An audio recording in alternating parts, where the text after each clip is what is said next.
What is up, my planting people? My name is Lithius and welcome to Roots Ready. Firstly, I would like to say a huge thank you for tuning in today. I am on a mission to convert as many of the plants in my home into a semi-hydro system. So for those of you who don't know, semi-hydro is using inorganic material to replace soil. For me, this is really important because it gives me some more time to myself, where I can invest in other things.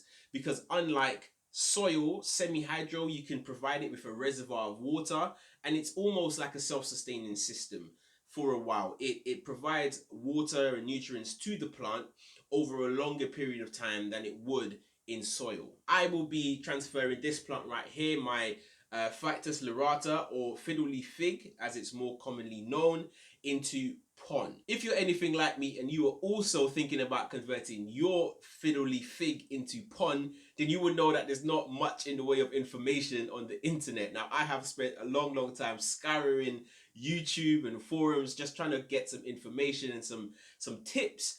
And I've been unable to do that. So today I will be converting this plant right here, my Fiddle Leaf Fig, into pon. Now, what exactly is Lechuza Pon? Lechuza is the brand name and the contents of which contains pumice, lava rock, and zeolite, and it also contains fertilizer as well, which the website, as it indicates, actually can last for up to 6 months. Now, the reason why I think that it is a lot less traumatic for your plants to move it into pon than it is into leca is, my hypothesis is that it is a lot closer to soil than leca is. Because of its composition, it is made up of a lot more granular material as compared to leca, which is a lot bigger, a lot thicker. So my thinking is that this is easier for the plant to adjust to because it is almost as close to the soil which it came out of. So that was my reason for using Lechuza Pon. But we're going to get started, and to do this today I am going to recommend that you need obviously a bag of Lechuza Pon. I've actually got the 12-litre one here, which is quite large. It's quite heavy as well. Anyway, you're going to obviously need your plant. You're going to need a bucket. I am going to be using Super Thrive to help with the transition of this plant.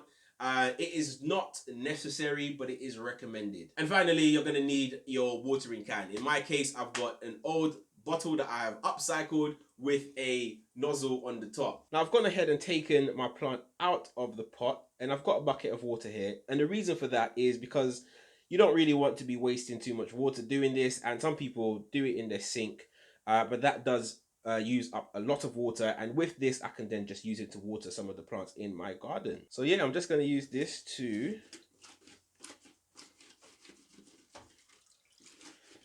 get rid of as much of the soil as possible. That's another great thing about pon, is that you actually don't, it's recommended that you don't need to remove all of the soil, just as much as possible, unlike leca where you would have to remove everything.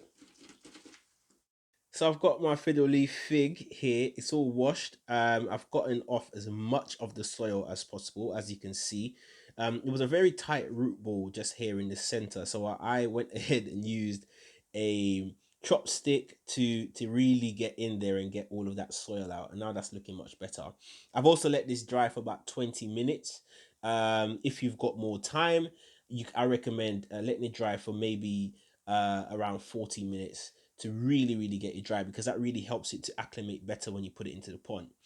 And over here I have already placed I've placed my pond about 3/4 of the way of this pot, and I'm gonna go ahead and pot this bad boy up just like so. It's gonna look amazing in this. So there we have it. The plant is potted up. You will notice that I have put it in a pot that is slightly smaller, just because fiddle leaf figs and figs in general tend to have a really small root ball compared to the size of their foliage and what's on top. So I've just reduced the pot size just to account for that. The final thing to do is to give my plant a good drink of some Super Thrive water. If you don't have Super Thrive, that's completely fine. Just go ahead and give it a good water. We're not going to provide this with a reservoir just yet. What I'm going to do is make sure that the pond is wet but I'm not going to leave any water in there. And then I'm going to put this bad boy back where he was, which was directly under a grow light, and let it acclimate for a little bit and adjust to its new home. So let's go ahead.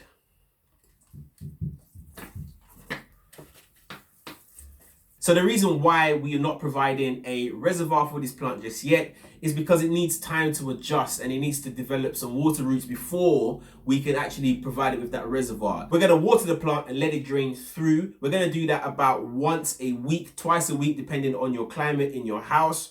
And then after that, we can then provide it with a reservoir. But for right now, this one is all good to go. Hey guys, I was just editing the video for this plant right here. And I thought, you know what, let me show you guys where this plant has got to so far. So in my last video, this leaf right here, this one just on the top here, was only just coming through, and since then it's grown. It's a little bit smaller than the rest, so maybe that's just because of the transition. But since then, in the last couple of days, this leaf has started to come out. So I think the plant is just about acclimated and it's doing really, really well, even to the point that it's even got some roots shooting out of the bottom. So you can see there's one here and there's one here, and it's doing really, really well. There's some roots you can kind of see from the top as well that are trying to poke their head out. So yeah, don't be too nervous, guys, when you're considering moving your plants over to Lechuza Pon.